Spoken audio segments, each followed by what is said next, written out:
The notice was a single page, printed on cream letterhead, and the property manager handed it across the kitchen counter, the way a man hands over a parking ticket, flat, efficient, already moving on. Ray Colton took it without a word.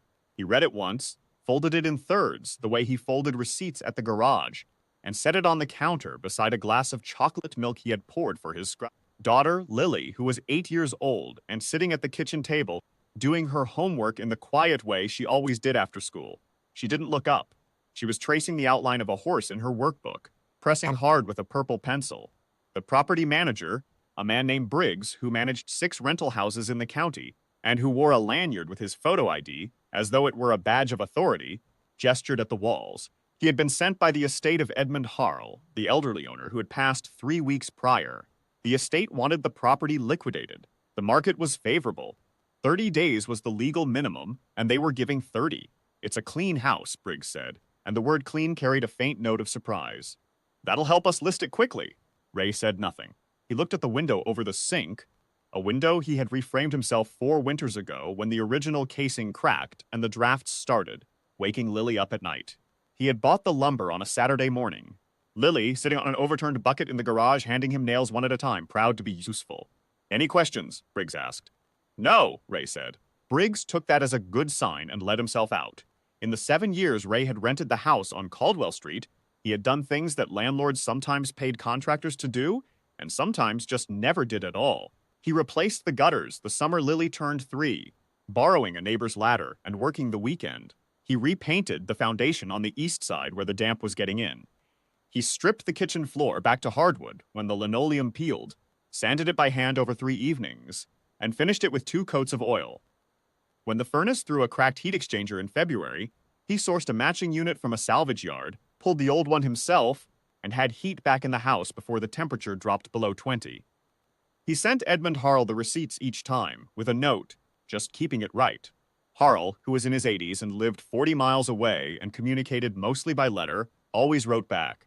His letters were short. Thank you, Ray. The house is in good hands. The rent was modest. Ray had never asked for it to change. He had a daughter and a garage, and the house was her home, and that was enough.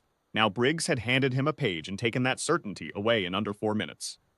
He stood at the counter a long time after the door closed. Lily finished her horse and held it up. What did that man want, Dad? Ray looked at the drawing. The horse had improbably long legs and a mane like a thundercloud, and it was beautiful the way only a child's drawing can be. Just some paperwork, he said. You want another glass of milk? The 30 days moved the way bad months do, faster than they should. Ray began making calls. The rental market in the county had shifted in the years he'd been in the house, and what he found was that the rents being asked were nearly double what he paid on Caldwell Street. He ran the numbers 3 different ways, and they came out the same each time. He put in applications. He showed proof of income from the garage. Steady and honest for 11 years, he received polite rejections and impolite silences. The neighbor across the street, a retired pipefitter named Gene Marsh, who had watched Ray shovel driveways for half the block and fix a widow's porch screen for nothing, stood at his mailbox one evening and said, "There's something wrong with a country that does that to a man like you." Ray thanked him. He didn't dwell on it. He was measuring walls in his mind, trying to figure out how much of the furniture could go into storage. On the 28th day, a letter arrived. It came in a long envelope from a firm in the city, a law firm Ray had never heard of. Inside was a 2-page letter on heavy stock with a second document folded behind it. The letter was from an attorney named Caldwell. Ray noticed dimly that the street had the same name, and it opened by expressing condolences on the passing of Edmund Harl. Ray sat down at the kitchen table and read it slowly. Edmund Harl, the letter explained, had executed a codicil to his estate 18 months before his death. In it, he had directed that the property at Caldwell Street be transferred, clear of any mortgage or encumbrance, to Raymond Colton, named tenant. The codicil recited reasons in the old formal way of legal documents. It said that Mr. Colton had, over a period of 7 years, materially maintained and improved the property at personal expense, and without complaint. It said that Mr. Colton had once, on a winter evening on Route 9, stopped to assist an elderly motorist whose vehicle had failed in the cold, waited with him for nearly an hour until help arrived, refused any payment, and departed without giving his name. Though the motorist had taken note of the license plate, and with some time and effort, learned it, Ray set the letter down on the table. He picked it up again. He read that paragraph a second time and a third. He remembered the night. A January evening 6 years ago, coming back from a parts run. An old man in a coat standing beside a sedan on the shoulder, the hazards blinking. He had pulled over without thinking about it. They had stood in the cold and talked about not much. The man was calm and grateful and not interested in being fussed over, and when the tow truck arrived, Ray had shaken his hand and driven home. He had not thought about it more than a handful of times since. He had not known the old man's name. He had not known the old man was his landlord. The second document was the codicil itself, signed and witnessed and notarized. The attorney's letter noted that the transfer required a brief probate court proceeding, a formality, given that the estate had no contest on the point, and asked Ray to appear at the county courthouse in 6 weeks.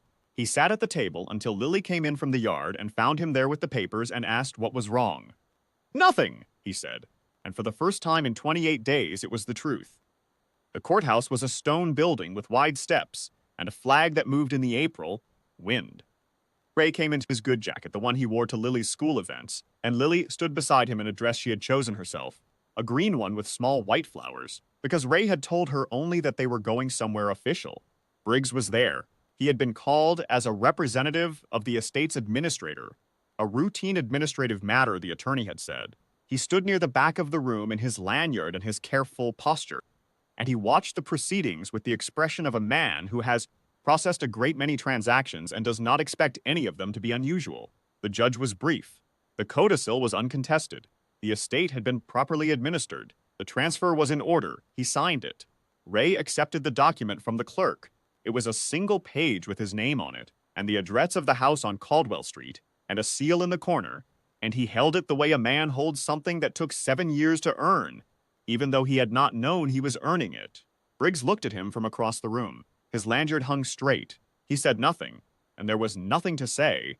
The page in Ray's hands said everything the room needed to know about how wrong his 30-day notice had been. Outside on the steps, Lily took his hand. "Are we keeping the house, Dad?" "Yes," Ray said. "We're keeping it." She nodded, satisfied, as though she had never truly doubted it. She still had the purple pencil in her jacket pocket, the one she used for horses. She took it out now and turned it in her fingers, thinking about something, and then she put it back. They walked to the truck in the April sun, and the flag snapped behind them, and Ray Colton carried the deed the way a man carries something he has already been living inside for years. Gene Marsh was sitting on his porch when they pulled back onto Caldwell Street. He raised a hand. Ray raised a hand back. Some things, it turns out, are already yours. The world just takes its time catching up with the paperwork.